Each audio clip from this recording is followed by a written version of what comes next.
Magluluto po tayo ng ginisang gulay na halo-halong carrots, repolyo at sitaw. Yan, magluluto tayo ginisang gulay, no? Na masarap. At ang ingredients natin, oyster sauce, paminta, sibuyas, bawang. Magigisa tayo. Yan, magigisa tayo dyan sa kawali syempre. Lalagyan din natin kahit papano ng asin yung ating lulutuin na gisa. Gigisa na ako, sibuyas, bawang muna. At sunod dyan, yung gulay natin, mga guys. Luto tayo, gulay na gisa. Nagigisa na ako. Ayan. So, yun guys. Nilagay ko na yung gulay, gisado na. At mabilis lang yan maluto. Ayan, yan si chef. So, ayan, luto na tayo ng gisang gulay. Ating luto ngayon, iba-iba yung gulay. Ayan, ayan. May pechay, ay may repolyo, upo yata, sitaw, carrots.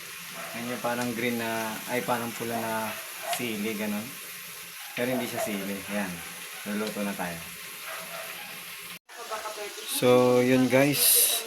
Lagyan din natin ng kalating tubig lang siguro, kalate.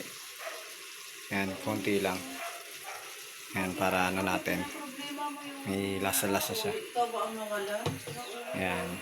Lagyan na natin siyang konting tubig. Yun. Nakita nyo naman kung paano ka nilagyan. So yun, nilagyan ko na siya ng paminta. Nilagyan ko na din siya ng asin. At lalagyan ko na din siya ng oyster sauce. Ayan. Ayaw pa malagay. Inaalok na naman si Martin. Ang pasarap to mga guys. Krepto na naman, sabi ko paano. Yan. Okay? Yan ating luto. Gulay. Huwag nyo kakalimutan. I-like and share, subscribe ang ating channel sa YouTube mga guys. Medyo humihibas na yung tubig. Ang sarap ng lasa niya. No? Tinikman ko. So yun, huwag nyo kakalimutan. I-like and share, subscribe ang ating channel sa YouTube. Yan, ang saya.